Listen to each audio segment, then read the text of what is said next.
Pelican, fly Pelican, fly Pelican. And I tell them that birds of a feather flock together. Fly die, I'm a Pelican forever. Pelican forever. Ain't gon' lie, I feel flyer than I ever been. You stay ballin', this New Orleans, I'm a Pelican. It's going down in the nest, wild, wild west. Come in town and you best show us some respect. 3-point threat, I better make it rain. If it's up, then don't jump stupid like your ankle sprain. Always said, never hate the player, hate the game. Jumper where the dame late, punch a train. Post game, big Q, talking about business. Bird gang, YouTube, they ain't flocking with us. Lock up the division mission, get into the finals. Finish competition, then it's going win the title. I know this flyer than you can get. Such a threat that the refs just might call a tag. You could double, you could press, but you can't check. Right, left, slide by you like a Eurostag. Fly Pelican, fly Pelican, fly Pelican. And I tell them that birds of a feather flock together. Fly die, I'm a Pelican forever.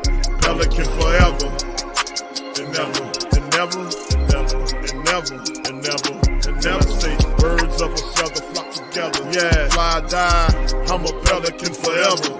Pelican forever.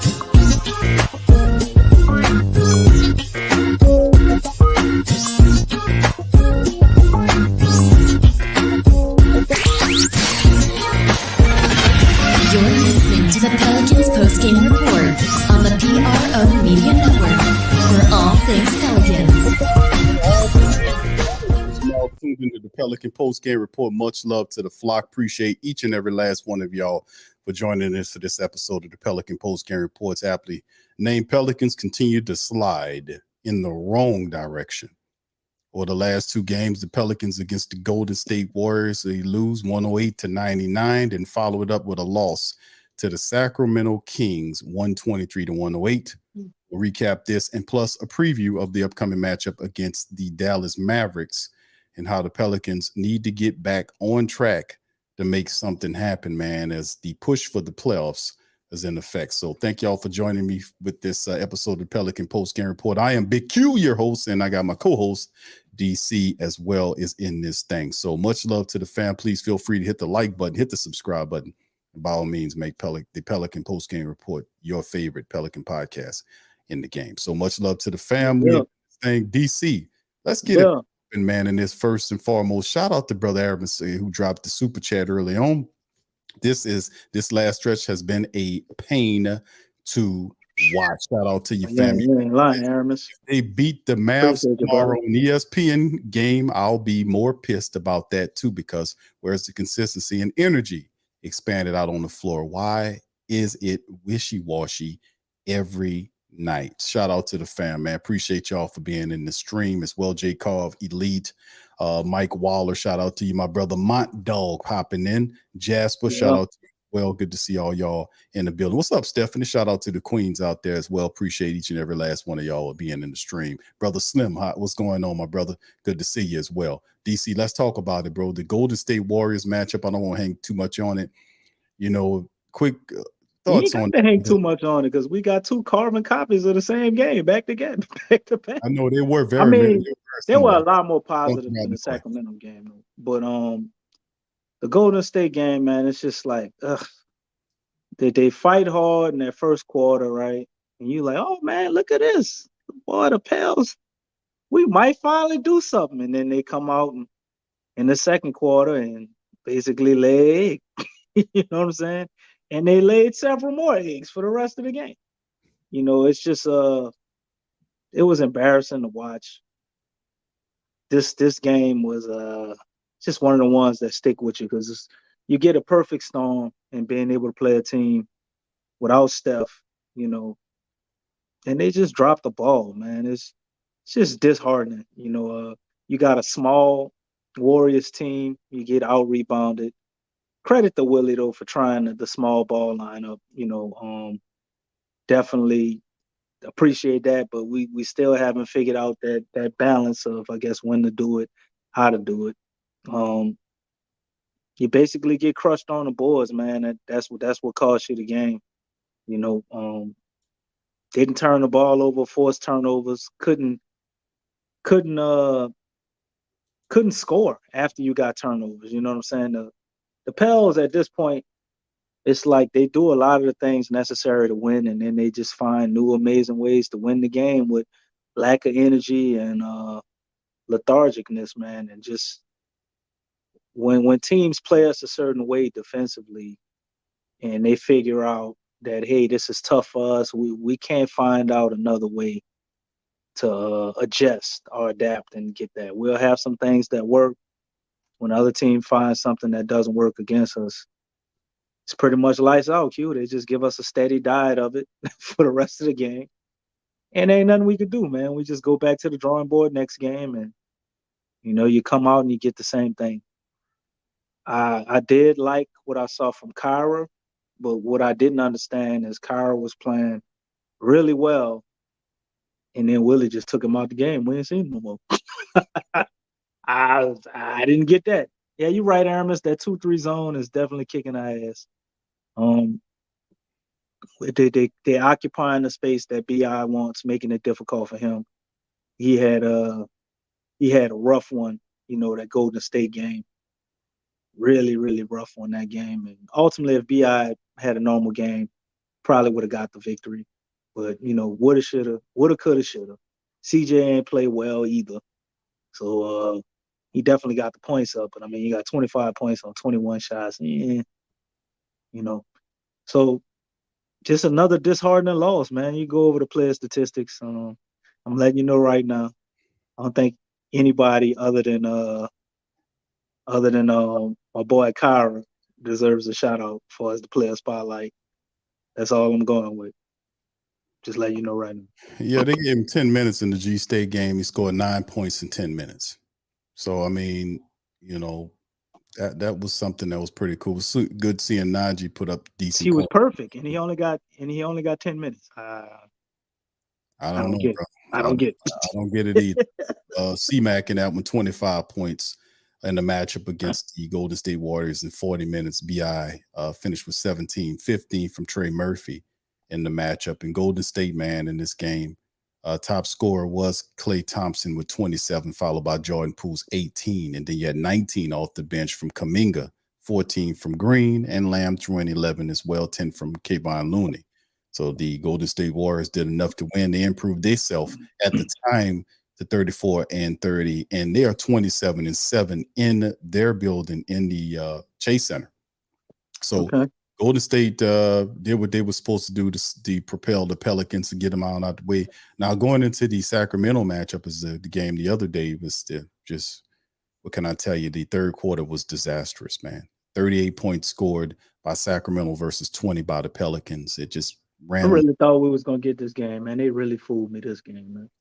Watching that first half, I was like, wow. You should have won that game. No Fox in that game. You should have won the game. Yeah. So last time we beat them without Fox, we didn't have BI.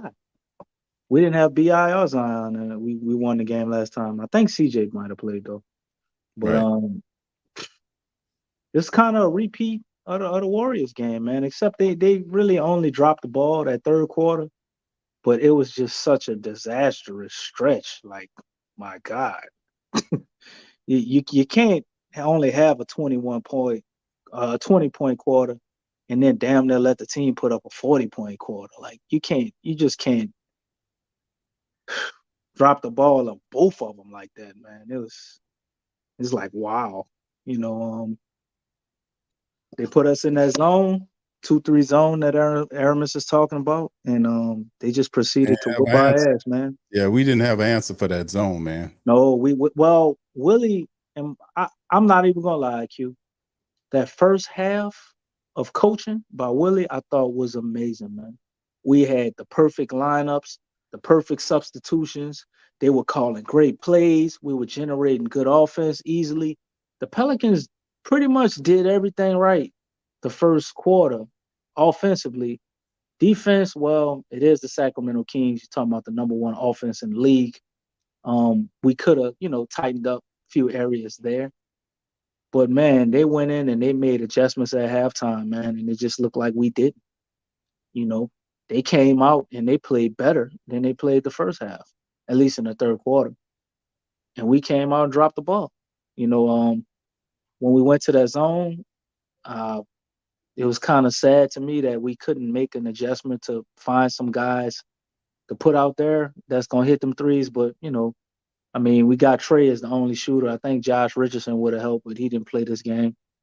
So who else is Willie gonna put out there? Because they kept letting Najee take those corner threes, man. And he just wasn't hitting any of them. They crowding Bi with that 2-3 zone. Every once in a while, he'll get an open 3-point look. His shot looked kind of flat after halftime. Just was sad to see, man, because they put up such a great fight and great effort in that first half, man. I'd have been ready to put money to say the Pels were going to win this game. Or at least if they didn't win, I would have never thought they would have got blowed out the way they did after how good they played that first half, man. It was the tale of damn near two halves. Because, I mean, you look at the fourth quarter, it ain't that bad, but that third quarter was just anemic, bro. But looking at the stats, didn't look like the Pels played all that bad, right? Looking at a lot of these stats here. No, yeah, exactly. The field goal percentage, they're almost 54% from the field, 38% from downtown, and 78.6% from the charity stripe. So the numbers wasn't bad until you start talking about the third quarter. I tell you. Well, if you look at Sacramento numbers, we shot 53%. We allowed them to shoot 56. Yeah, 54 56. We shot 37% for three. They shot 42. 42%. Yeah. You know what I'm saying? We had 29 assists. They had 39. Yeah. Mm-hmm. That's right, 39 assists. So, I mean, they were doing the thing that they were supposed to do. They were moving the ball. They were playing with energy. Like you said, Pelicans had a despondent third quarter where the bottom just fell out and then it was over with. Pelicans couldn't recoup in that thing. No adjustment. Man. Right. It's and that's what the question is. A lot of family members keep asking is the $1 million question. Shout out to Alexa, Pelicans, Nola, Woo, Stephanie. Much love to y'all. Appreciate y'all being here. I think this is the biggest question most people want to know. Big QDC, what do y'all think is the biggest problem with the team? The biggest problem? Injuries. I don't know why we gonna ignore the elephant in the room and act like if this team wasn't healthy, things would be different. But it was. It would. It would be. But I know that's like an easy cop out. So outside of that, I'm gonna say practice time, man. Because finding out. Hearing the guys' interviews, different players talking, and it's come out that the Pels, and not just us, but other teams around the league, we all heard the comments from Paul George and what goes on at the time of this year. They're not practicing. They're not practicing a lot of these games. We got so many different lineups. Soon as we find something good that works, I think sometimes I don't know how good we are with actually building upon it. And when you look at our minutes for the different lineups, man, as far as what our starting lineup is supposed to be, as opposed to everybody else, we're probably like the lowest in the league, entire league. So injuries are a big part of what's going on, but it's still no excuse for dropping a lot of these games. And I see my man Slim South 504. He said the biggest problem is second half adjustments, and I can agree with that as well because I think we come out with good game plans a lot of times, but it's just too slow to adjust for me, Slim South. I done seen times that Willie made good second half adjustments and the coaches, but sometimes it's like we get killed by certain things, man, and it just takes us forever to adapt to them. And I think that's the biggest issue right now. But still looking at this team, man, I can't help but wonder what would be if Zion was out there, because with the same group of guys, with Zion out there, man, we looked unbeatable. So I don't think they would be able to hit us with the 2-3 zone or whatever that's killing us and all these different things. It's like you got to come up with a whole different defensive concept with Zion out there. And then not alone with him, also adding BI to the mix with Zion, I think we're virtually unguardable. And we know this team can defend. So if they can just find some way to fix this offensive solution, a lot of things change. And sadly, right now, I don't see a fix, man, because we all know you're looking at Big V with his 19 points, 12 rebounds, 1 block. I mean, the man was a +1, and we lost by down to 20 points. If we utilize him right, I think that could get us out of a lot of this, but we don't want to do that. I think CJ at times, because he's hurt, not because I don't like CJ. CJ to me hurt has been hurting us at times. He's hurt, but man got the heart of a champion, so he tries to play the same way he always played when he not hurt. And sometimes his shot not falling, and when CJ's not falling, his shot not falling, you taking those early threes, man. That sometimes it's like a turnover, So, the only answer I think the Pels would have is to try to take the ball out of the hands of CJ. In my opinion, I think we need to look to have a point guard, at least right now. I said it multiple times while CJ is hurt. Let him just be a catch and shoot shooter. Let him, kind of somebody else. Let him run off ball and get open and take some shots, man. Let's make it easier for our guys and let somebody else have the ball. Like if they're gonna put us in the zone and this and that, CJ and BI is our best shooter. Let somebody else be on the ball, man, and try to collapse the defense a little bit and move the ball around. Let's do that. But I don't know if we're gonna do that. Because obviously Brandon Ingram's our best player, so he gives you the best option to win by putting the ball in the hands of your best player. I'm a believer in that philosophy, but BI getting 6 turnovers, man, is not gonna get it. You can't have BI with 6 and CJ with 5, and think we're gonna win the game. So we got to find another point guard facilitator. I say Dice, but he's coming back from injury.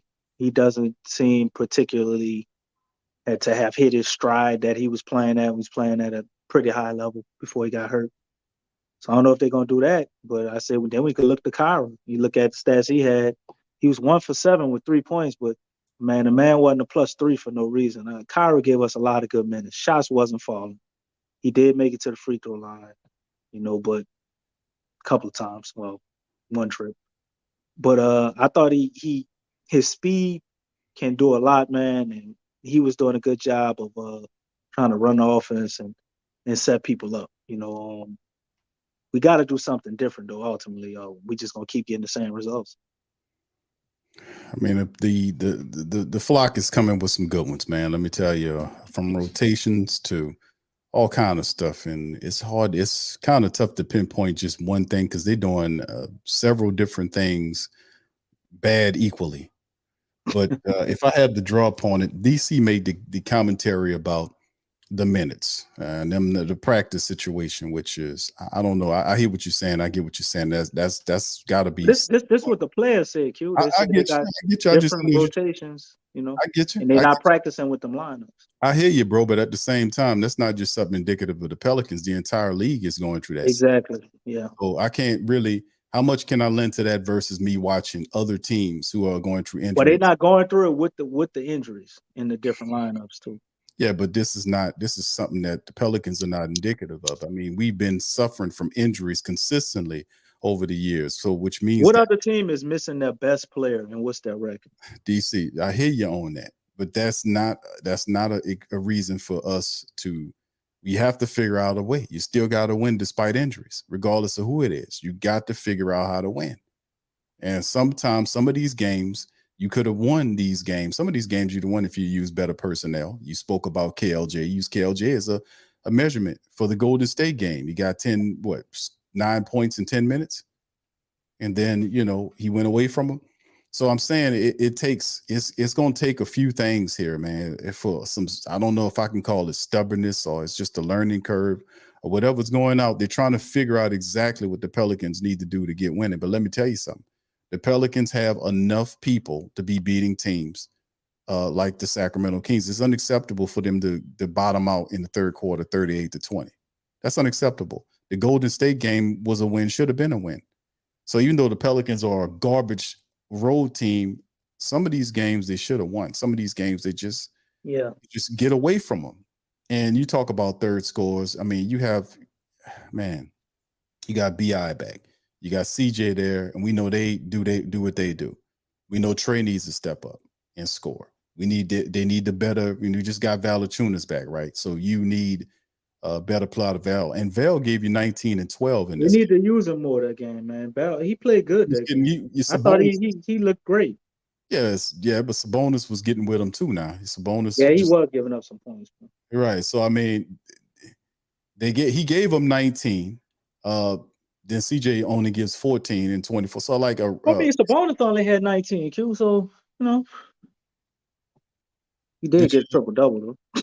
But I'm saying, right. He gave you a double. He gave you a double W, 19 and 12, 24 from BI, 9 of 16 from the field in 38 minutes. McCollum, 6 of 14. He was 1 of 5 from downtown, 14 points, 17 from Trey Murphy, 13 from Herb Jones, 8 assists, 8 rebounds. And then you go to the bench and, you got 9 from Jackson, 7 from Najee, and just 4 guys off the bench. KLJ, 3 points in 19 minutes, 1 of 7. So he did get the minutes in the Sacramento games, not the same result. Dyson Daniels, 13 minutes, only 2 points. So at some point, we know Jay Rich wasn't in the game, this game, and it kind of hurt. So some kind of way, the Pelicans, man, they're going to have to figure it out, man. Nobody going to feel bad for the Pelicans. The Pelicans been dealing with injuries all damn year long. And the year before that, and the year before that, it's not an excuse. They've been with this system now for the last couple of years, and we need to see better results out of this, man.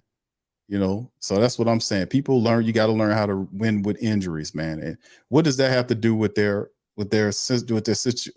feeling of urgency of playing full 4 quarters, like we talk about? The Pelicans don't play 4 quarters, full 4 quarters of basketball. They don't give a full effort most night, like an intelligent effort, like not you just going out there running around, but an intelligent effort for full 4 quarters every night to be in the game for a chance to win. So, I mean, it's a bunch of stuff that's wrong with the Pelicans, man. Brother Aaron says Casey Hill said he felt comfortable trading buckets with the Kings. Yeah, I heard that too, bro. That didn't make sense. Without injuries right now. So, yeah, come on, Casey, what you talking about? That didn't make sense. He said that at halftime. Just like the rest of them right now. It's right now. I guess he was so happy that we had it going offensively. He was just like, keep it going. Even if that means them scoring some points. Keep it going. We need defense, man. We need better defense. Yeah, that's our defense is either going to be our identity or it ain't, man, right? Like, defense is our identity. So you should take pride in holding the Sacramento Kings team under their average, which I think they hit it. Well, 123, that's right about their average per game, you know what I'm saying? So if you're a good defensive team, you supposed to be looking to hold them under their average. I ain't trying to trade buckets with you.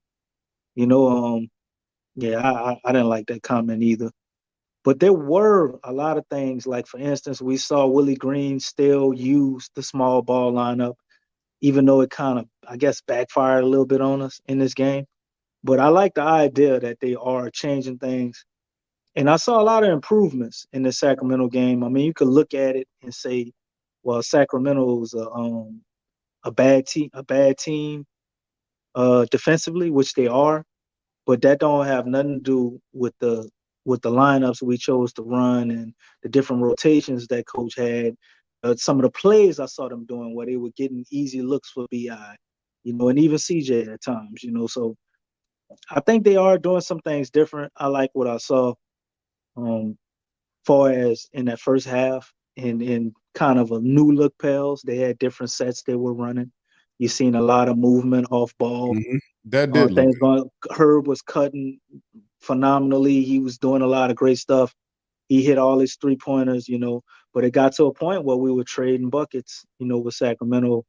And like you guys said, Casey Hill seemed to be happy with that. I wasn't, and that ultimately led to us losing. Right. Because we couldn't keep up with them offensively, man, with the injuries we got, and if you're just gonna make it easy for them. But I think we should have focused more on controlling the tempo of the game, because we want to play defense and get out and run, but they want to get out and run too. So I think we should have used our ability to kind of have a better game plan in the half court by using JV more, especially that when he had it going, and that could have gave us a different game, man. But woulda, coulda, shoulda, on to the Mavericks. And that's the next one, DC, coming up. Pels back home in the Smoothie King Center to take on the Mavericks. 6:30 tip-off time, Central Time, and that'll be tomorrow. The Pelicans have an opportunity to kind of get back on the right side of this thing, man, after, what is it, a 2-game slide now? The Pelicans are currently under after beating Portland, losing to Golden State and Sacramento. Boy, those losing streaks sure happen very fast for the Pelicans. They're sitting up at 31-34. I'll show you the standings momentarily. But here's the injury report right here in terms of what's going on with the game against the Mavericks. Josh Richardson returns to the lineup against the Mavericks. As you see, after the West Coast trip, Pelicans finally return home for a 4-game homestand. New Orleans released its injury report ahead of the final regular season matchup against the Mavericks. 5 players are listed, including that's out, which is Jose, right tibial stress reaction. Larry Nance, left ankle sprain. EJ Liddell, right knee ACL injury recovery. Darion Sebron, G League 2-way, and Zion, right hamstring strain. And of course, you see the previous starting lineup. And the Pelicans 12th in the West against Sacramento. The loss, CJ, Herb, Trey Murphy, BI, and Big V. And of course, you look at Dallas's matchup with Doncic, Irving, Green, Bullock, and Dwight Powell. I think Bullock is hurt. I don't know. We're going to look at it, but that's some of the calls right here from the injury report. Right here is coming directly from. Made sure he was going to stroll all the way down, huh? Anyway, and like I said, just a depth chart right here. But anyway, you see it right here. Luka Doncic has missed everything for this club. 33.4 points per game, almost 9 rebounds, and 8.1. Crazy at 50%, man. Being a perimeter player, that's crazy. 36.5 on the minutes per game. Top man for us in scoring is BI, of course. CJ's second. Valanciunas, well, not counting Zion, but Valanciunas almost 10 rebounds per game. CJ averaging 6 assists per contest. You pair that up with Luka, huh? Luka don't let nobody else on his team do nothing, huh? Luka said, y'all just sit down and eat, and I'll set the table for you. And this is the Dallas Mavericks lineup. Luka Doncic with Irvin, and of course Josh Green. You see Bullock listed as out, so we might see Maxi Kleber in there, or perhaps Christian Wood. More 2-3 zone, right? There you go. Dwight Powell at the center position. JaVale McGee is listed as out too. And then, of course, DC, Justin Holiday, Tim Hardaway, Davis Bertans, Markieff Morris. These are some of the guys. Frank Ntilikina and a few guys that we might see in the matchup. I like a lot of defense, but they sure could score. You got a lot of guys that could shoot. You got a guy like Josh Green who probably play a little defense, and Dwight Powell. Is Maxi Kleber a good defender? I don't know. I think he's like a big guy that can shoot threes, right? Yeah, he like a big that can knock down a 3 for you. So, yeah. I mean, he works well in their system. He giving them, 6.5 points. But yeah, he's a 6'10", 240 big, and can hit that 3 for them if they need him to. Well, we got our work cut out. He's still with what is it? Let me see what this is. Looking at his statistics for the regular season, shooting 38% from downtown. So that's through 24 games. Right. But the biggest person that you have to focus in on, DC, for this matchup is Luka Doncic. And with all that stuff going on, man, if you look at his scoring, and of course it makes it hard. They were tough playing these guys before. And now you got to worry about him and Kyrie. And Kyrie is there as well, man, doing his thing, averaging 27 points per contest. So it's going to be interesting in the Smoothie King Center, DC.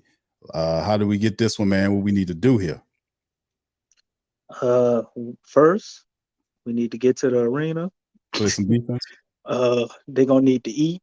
And then after that, they're going to proceed to the lunch pail room, and they're going to grab that because they're going to have their work cut off on this game, man. You're going to need to pack an extra lunch because if the Dallas Mavericks ain't going to do nothing, they're going to score. They're going to score. So we have a problem scoring, right? But they have a problem defending. This is basically the Sacramento game all over again with two better. I mean, it's 2 better players. and Luka and Kyrie. But it's a team that's going to score, man, and they're not putting a high premium on defense right now. So they're looking to outscore you, right?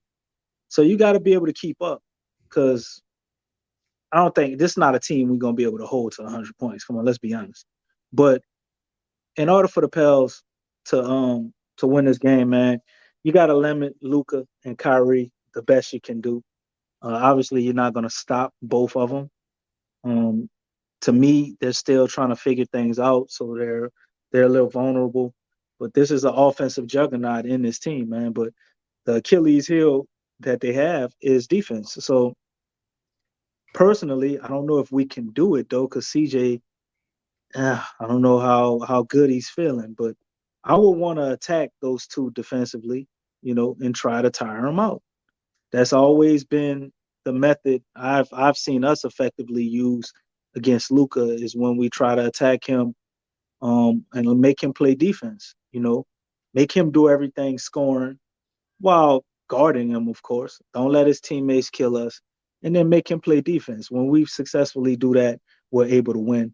I don't think that game plan changes tremendously, but you have to find other ways to do it now with Kyrie there, because you got one of the best, point guards ever in the history of this game, along with one of the best point guards ever. You know what I'm saying? They on the floor together. So this is a tough one, man. But we can't go out and lay an egg offensively, because you know what they're gonna do. They've watched the Sacramento game, family.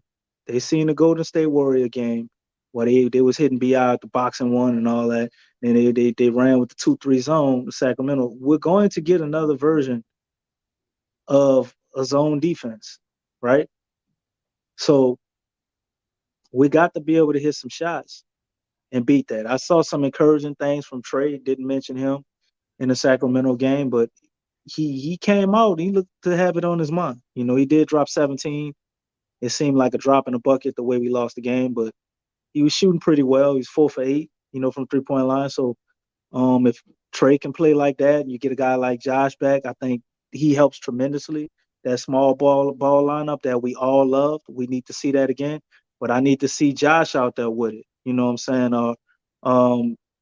They're not gonna use Dice. I mean, his game's a little up and down. Makes a lot of right defensive plays. Not seeing a lot from him offensively. So you have a guy like Dice in that small ball lineup. You could swap him out for Herb or Najee, whatever guy you don't feel like have it going at the time.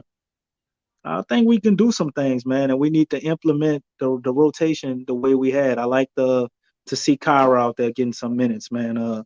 Taking CJ out early and putting Kyra in and letting him run with Herb and Bi, man. I thought that was a very smart move by Willie. It didn't yield a win, but it had good results to me offensively and the way the team looked. So, as far as how fluid they looked, how comfortable they were together, and they were actually scoring. Kyra he couldn't get his shot going for whatever reason. Took 7, only made 1. But look at what we did in that first half. We keep a lot of that. The second half, I think we keep in this. I'm talking about the Sacramento game, fam. Look at what we did in the Sacramento game. That first half, we keep a lot of those plays, a lot of those sets, those rotations. I like those. That second half, we keep the small ball lineup, but you got to find a way to get more shooters out there. We can't have like Najee out there with just Bi or just Herb, Najee, Herb, and Bi or just CJ or something like that. I don't know how that works. So we got to figure out a way to get some shooting, because we're gonna see another zone. So if we can do that while slowing Luka down, not letting Kyrie explode, and also making those guys work offensively, I think this will lead to a dub.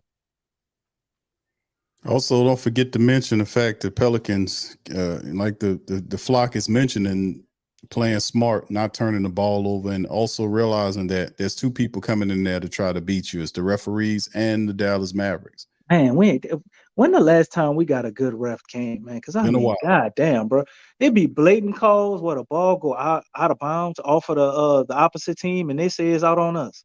Like, bro, I'm like, god damn, bro, can we get a break just one game? Do they see our record? Y'all, we don't need extra help to beat us.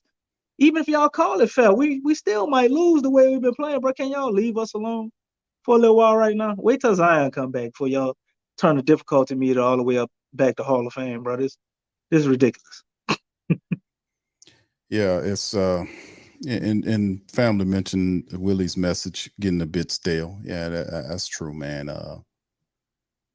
But Why do we feel like Willie's message is getting stale? Because he's saying, because you hear him consistently saying the same thing to the media. His message is not changing. He's been very thorough and consistent in his message. He's not all over the place. So play hard, play with force. Same stuff over and over again every night. We need to generate offense off our defense. Same stuff over and over again. And just many, in a different variation from night to night, but basically the same stuff. We play the press conferences every day. So what should coach say? He's saying what he's supposed to say, but at some point it's something you gotta do to shake these guys up to make them understand. Listen, it's not the start of the season or even the middle of the season. We are beyond the All-Star break. We are in the push for the playoffs. If we don't play hard right now, we could be out of this thing. We got to play better, and he's been consistent. So if he's consistent with his message to us, and we hear him night after night in most of the press conference and interviews saying the same damn thing, then where's the disconnect? It's between Willie and the players. So the players are not receiving it the way Willie's giving it. And to a degree, it could be the fact that they tune him out. It's like having a child. You can tell them all the time. I got 2 boys, man. I got to tell them multiple times to clean the room, clean up after themselves, turn off the television when you finish playing the game. It's all the time for the last, I don't know how many years. It just, at a certain point, they tune you out.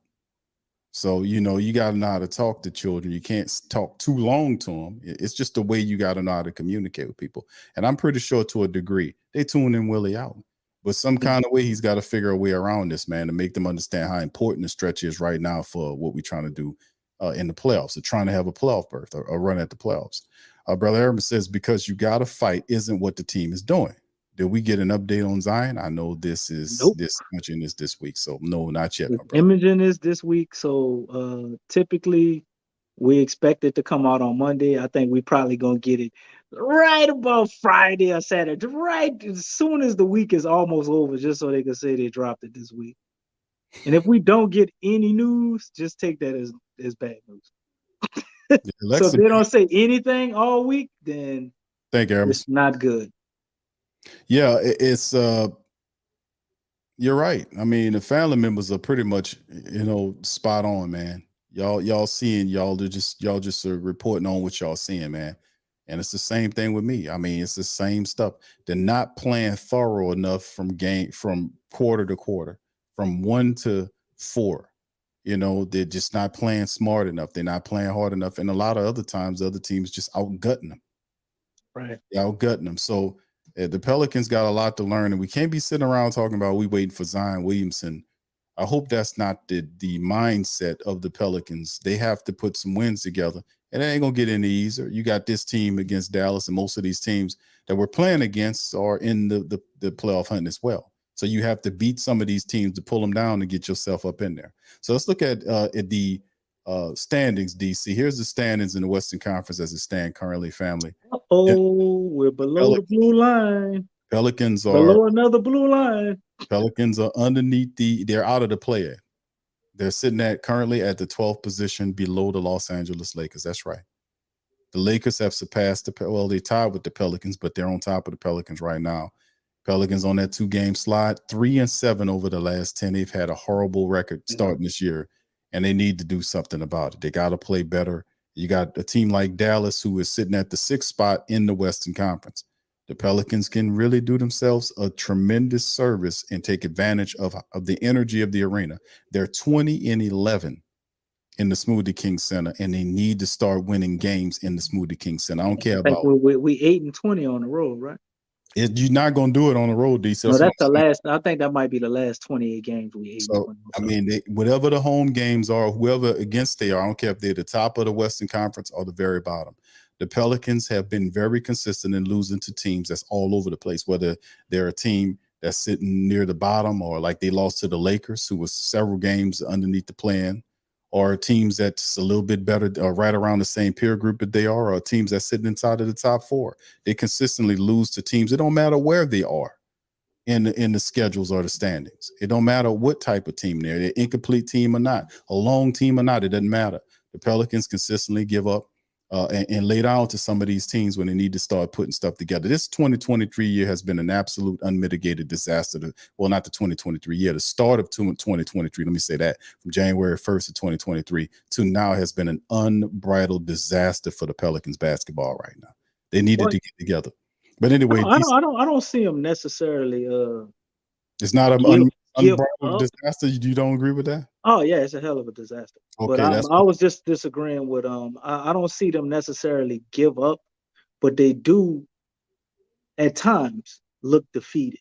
Okay, there we go. I'm there. Yeah, I refreshed it. Yeah, it was. I had to refresh it, and they had some games that went final. So the Pelicans leaped. Oh wow, 9. Okay, so there we go. I refreshed it. Thank you. We just keep on getting lucky, huh?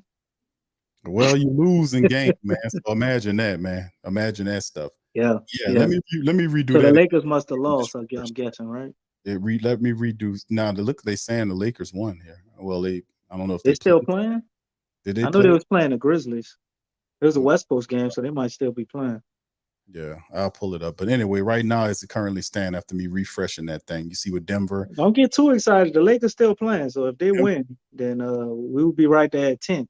But you're still in the play-in, so as it currently stands. But the Pelicans, man, who wants that? We was in the play-in last year, man. Hopefully a little higher than that. They got to prove something, man. They got to prove it. We've been saying that about the Saints and the Pelicans. Pelicans got to show. They got to show something, bro. They got to step up. Brother Herman says that's not updated. We are now okay. Thank you, bro. Hopefully, all right, Brother Herman, we updated it. Yeah, I just updated. I started to show off with it, family, and I forgot to refresh it. So thank you, family. You don't feel like the team plays hard, but even though it may be unintelligent. Yeah, that's what I've been saying. I don't think they give up, man. Sometimes they look outmatched, and it just looks like the philosophy we're going with just isn't going to work. Like when they had us in that 2-3 zone, I didn't really see what the Pels quit, but it's just like we were just outmatched. Like what we were trying to do versus what the other team was doing, it just was never going to work. And we made the adjustment way too late. We kind of started figuring it out a little bit in that fourth quarter, but the damage is done, and at that point we're just trading buckets. But nonetheless, man, this has been a disastrous start to the new year, like you said, and I still think there's a lot that can be taken away from this and turned around because the Pels are in a spot where they found every possible way to lose a game. So if you can apply some knowledge and wisdom to that, you can find a way to win. But you've lost every possible way you could. We done lost due to the refs. We done lost getting cheated on calls. Remember Miami game with Dice, and they said he didn't call a timeout, and he did. We done lost due to our lack of effort or getting tired. We done lost due to injuries. We done lost due to bad coaching adjustments. We done lost due to our stars both playing well. We found every possible way to lose. So the only way to go is up. It's just a matter of when this team gets sick of losing. Because it's like at a point, I think they're kind of going through the motions, and I don't think they're happy about losing, but I do feel like a complacency there. I don't feel like they quit or give up. I don't see Willie's message as going stale. I just see Willie as prior to even the Sacramento game, I think I saw a lot of change. With this hopium. Nah, it's not hopium. I'm just saying I see Willie, reluctant to change. We were saying his message was going stale, but I really felt like the coach was reluctant to change. And I'm seeing some change happen. And I still think they could turn it around. But are they sick of losing? Because it's not going to be easy, man. When you get into those moments where we start to have like another third quarter from Sacramento, do these guys just let it happen or do they refuse to lose? You know what I'm saying? And I ain't seen that yet. I don't get high on my own supply, dog. DC out there selling opium. This damn frog got a big old bush full of it there. Yeah, damn you, DC, selling opium to the frogs. But I'm just saying, man. Once you lose it, at what point do you hit rock bottom? So we don't ever think the Pels are gonna hit rock bottom and they figure something out, or we just gonna continue to slide all year until Zion comes? Well, it's eventually you do gain Zion Williamson back. You will get Larry Nance and Jose Alvarado and his grit back. So I mean, your team will get better because of the fact that time is progressing and you get those guys back from injury, and they will help you improve because missing Larry, missing Jose, that hurts. And of course the big gun in Zion, that'll be astronomical. You're talking about an individual guy to give you 25 points per contest that they've been trying to emulate with several players. So it does complete their lineup. It does help the Pelicans in the push for the West, and they can catch fire on the back end of the schedule and make a move. But like I said, the Pelicans have enough talent to win right now. They're losing these games by a combination of just straight up dysfunctional basketball. Excuse me. Dysfunctional basketball, not playing full games. I keep saying the same thing because they keep doing the same thing. You have to play a full effort. You got to give a full, smart, complete effort. You've got to make the right adjustments when the time comes because it's chess out there. The Pelicans are getting beat out there constantly with Mike. We'll see what Mike Brown did. You don't think the being away from home has a lot to do with it too? We barely went on the road. It's totally different at home, man. We got to stretch a home game. You lost games at home to teams you should have beat. Yeah, we have. You should have beat the Magic. You lost to them.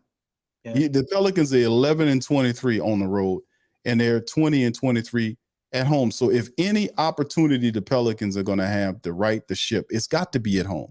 You got to stand on it at home.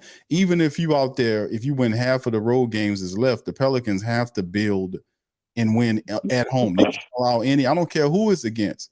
They got to win these home games going down the line. We don't have a lot of games. Well, I mean, these games are winding down very quickly.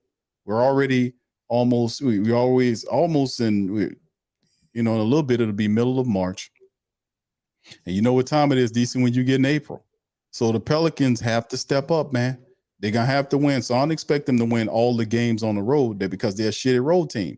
But I do expect them to do better against all the competition left on the schedule at home. So at least focus on that one game at a time approach is probably the best thing we can do, man. And I know Willie's doing that. But some kind of way, he got to wake these guys up for them to play a better game full time, whatever adjustments. And I see him trying to change up these lineups and to try to create a spark and all this kind of stuff. He just got to keep doing it, man.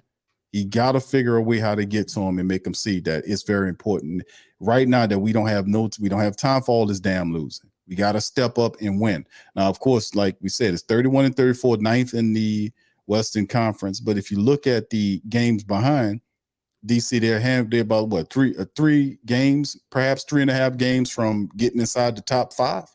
But it might seem like a small amount of games, but at the same time, the Pelicans, if they can't put wins together, it might as well be 13 games. That shit is, man. Might as well be 13 games the way they playing. You win 1 and then lose 2. Win 1, lose 2. Win 1, lose 3. No. We got to put some games together if we're going to try to climb that mountain and get back inside of the top 5. It might well be 13 games the way they playing.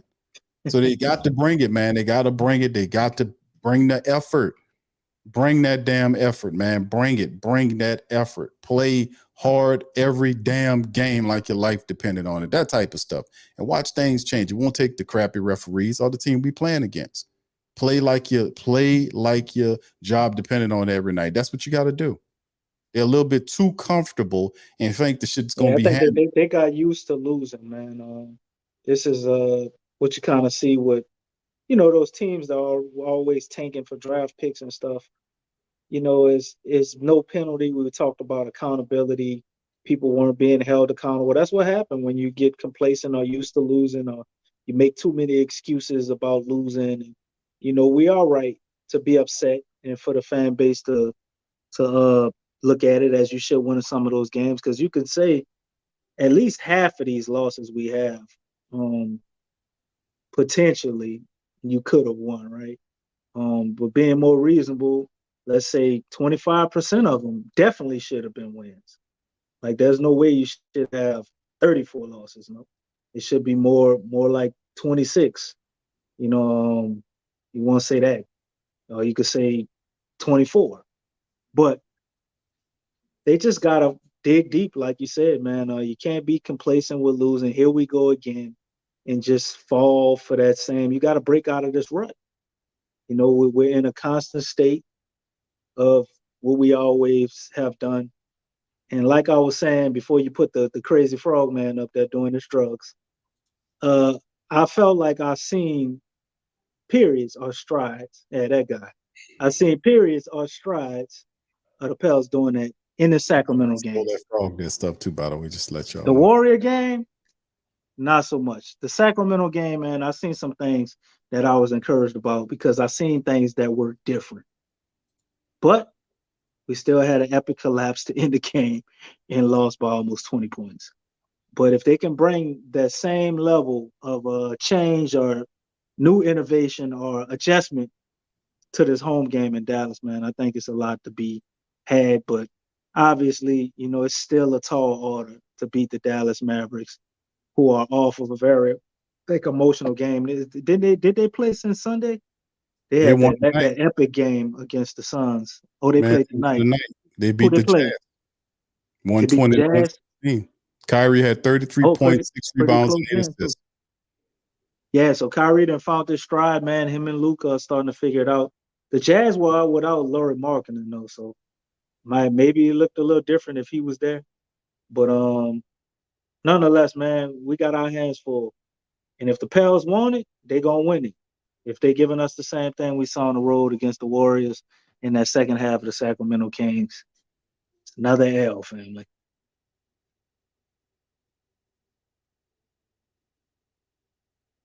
$17 games, if I'm counting right. 17 games. Yeah, 17. From March 8th to April the 9th. 4-game homestand: Dallas, OKC, Portland, and Los Angeles. The Lakers. OKC beat the Golden State Warriors tonight. They had to put up 130 something. They had to put 147 or something ridiculous number. They had beat them up. Where was it at? 137. They had to hang 137 on them. Had to outscore them, but Thunder got it. They had 31 and 34 currently. So, man, look, and there's several teams with the same record as the Pelicans. Pelicans, Lakers, Thunder, and Trailblazers are all the same record. Clippers too. They have. Is it the Clippers? Oh, they won. Clippers are 34 and 30. I was looking at it backwards. I'm a little dyslexic. Yeah. So there you go. So 4 road games. It starts now. Pelicans can do something here, man, and I don't expect them to win all these 4 games. home games, brother. You say 4 road games. I'm sorry. I'm we got 2 road games in Houston. That might as well be a home game. Nice. Yeah. I mean, you got Dallas. They roll out the red carpet for you over there, boy. They just love visitors. They got to make it happen, bro. You got to make it happen, though. We got to take care of business against Dallas. We got Saturday and Sunday back-to-back games. DC Saturday and Sunday matchup. OKC and Portland. Really interesting and dialed in on the weekend, family, because those records are near the same. And man, these teams they fighting and jostling for position. I'm just so glad we ain't got another 9 o'clock game, man. Have we won a 9 o'clock game all year? I don't know, but you do have something about those late starts, man. The Pels never perform well in those late starts. Well, I think we had that Portland game. I think might have been a 9 o'clock game. Well, you got from March the 25th to March the 30th, and every last one of them damn games is 9 o'clock games, from the Clippers to Trailblazers, G State, and Denver. So we ain't done with it yet, Playboy. Hopefully Zion be back by then, bro. Have an update this weekend. We'll cover it. Now, I'm sure they'll tell us by this weekend. Yeah, I hope so. Hopefully so. So you would have thought it would be the day, but nobody wanted to spoil the David Cardinals between the day yesterday and the day. Maybe that's what it is. We're gonna say that's what it is. Q. Yeah, there you go. That is. Could be. All right. So with that being said, family, so we're gonna cut out on that. Listen, I appreciate you guys tuning into this episode of the Pelican Post Game Report. Much love to the fam. Please feel free to hit the like button, hit the subscribe button. By all means, feel free to share the show on your social media feed. Yeah, because y'all know sharing is caring. That's right. Sharing is and caring. Don't do drugs. No matter what you saw me attempt to do tonight, do not do any hoping. That's what keep it real. DC sells the hope. Don't do that. Or you gonna turn up looking like this frog man with your eyes bugging up, like old Sambo or something. Don't do that. No drugs, man. Sharing is sharing, so please share, like, and subscribe. Thank you. All right. So with that being said, we're gonna get out on that. Much love to the fam, man. We're gonna holler at y'all on the flip side. We're gonna get this. We got to get it going here in the flock, man. We got to make it pop. So with that being said, I'm holler at y'all, man. Much love to the fam, and go Pels.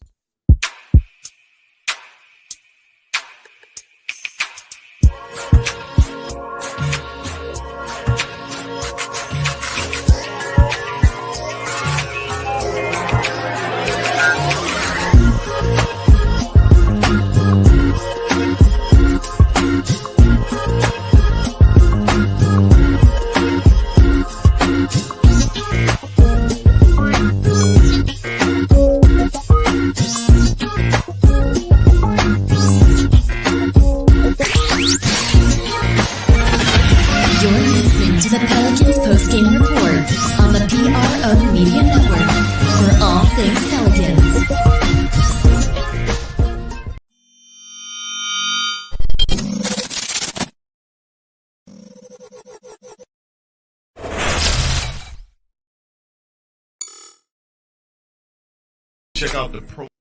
Check out the Pro Shop. That's right, the Pro Shop is the platform store where you can go and buy all the latest merch to support the platform. Available at the Pro Shops, we have dozens of hundreds of products available for you and your family. Unisex tees for men and women, hoodies and sweatshirts, tank tops, kids and baby items, long sleeve tees, mugs, pillows, wall art, bath bedding, face masks, phone case.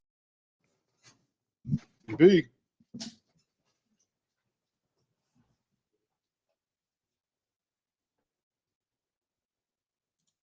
TheWhoThatDaily.com. That's right, TheWhoThatDaily.com. Your one-stop shop for everything New Orleans Saints, New Orleans Pelicans, LSU Tigers, and even the top flight boxing.